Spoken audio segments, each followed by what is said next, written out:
ത്യാഗസ്മരണയിൽ Oman ഒഴികെയുള്ള Gulf രാജ്യങ്ങൾ ബലിപ്പെരുന്നാൾ ആഘോഷത്തിലാണ്. പള്ളികളിലും പ്രത്യേകം തയ്യാറാക്കിയ ഈദ്ഗാഹുകളിലും പണ്ഡിതർ പ്രാർത്ഥനകൾക്ക് നേതൃത്വം നൽകി.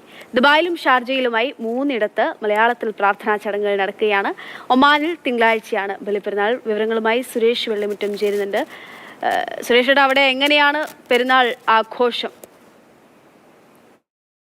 വാർദ്ധക്യത്തിൽ ലഭിച്ച മകൻ, ഏക മകൻ, ആ മകനെ ദൈവത്തിന്റെ മാർഗത്തിൽ സമർപ്പിക്കാൻ തയ്യാറായ പിതാവ്, നെഞ്ചുപൊട്ടുന്ന സങ്കടത്തിലും ദൈവത്തിന്റെ കൽപ്പന ആ പിതാവ് പാലിക്കാൻ തയ്യാറാകുന്നതിന്റെ മഹാത്യാഗം, ആ ത്യാഗസ്മരണയിലാണ് വിശ്വാസ ലക്ഷ്യങ്ങളൊക്കെ തന്നെ ഗൾഫ് രാജ്യങ്ങളിൽ ഇന്ന് ബലിപെരുന്നാൾ ആഘോഷിക്കുന്നത്.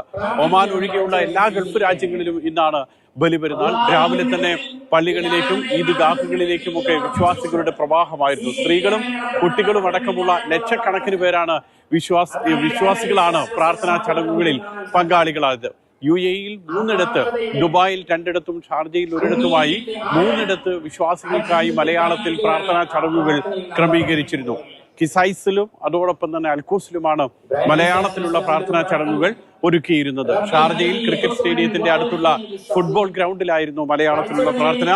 മൗലവി ഹുസൈൻ കക്കാട്, അതോടൊപ്പം തന്നെ ഹുസൈൻ സലഫി, മൗലവി മൻസൂർ മദീനി, ഇവർ 3 പേരുമാണ് പ്രാർത്ഥനാ ചടങ്ങുകൾക്ക് ഇവിടെയൊക്കെ നേതൃത്വം നൽകിയത്. ദുബായിൽ 851 പള്ളികളിൽ പ്രാർത്ഥനാ ചടങ്ങുകൾ നടന്നു. പല ഭാഷകളിലുള്ള ആളുകൾ, പല ദേശത്തു നിന്നുള്ള ആളുകളൊക്കെ തന്നെ ത്യാഗത്തിന്റെ സ്മരണയിൽ ഈ വിശ്വാസികൾ ഈ പ്രാർത്ഥനാ ചടങ്ങുകളിൽ പങ്കാളികളായി. ഇപ്പോൾ മറ്റിടങ്ങളിലുമൊക്കെ തന്നെ പ്രാർത്ഥനാ ചടങ്ങുകൾ മറ്റ് രാജ്യങ്ങളിലും പുരോഗമിച്ചുകൊണ്ടിരിക്കുകയാണ്. ഏതായാലും ഒരു മുസ്ലിം വിശ്വാസിയെ സംബന്ധിച്ചിടത്തോളം അവന്റെ 5 വിശ്വാസ സ്തംഭങ്ങളാണ് ഉള്ളത്. ഒന്ന്, ദൈവത്തിലുള്ള വിശ്വാസം, പ്രാർത്ഥന, അതോടൊപ്പം തന്നെ വ്രതം, ഇങ്ങനെയുള്ള സക്കാത്ത്, ഹജ്ജ്, ഇങ്ങനെയുള്ള കർമ്മങ്ങളിലൊക്കെ അവർ പങ്കാളികളായി അവർ സ്വന്തം ജീവൻ വിശുദ്ധീകരിക്കുകയാണ്. ദുബായിൽ നിന്നും മുഷീർ കൊടിയിലൊപ്പം സുരേഷ് വെള്ളിമുറ്റം, മാതൃഭൂമി.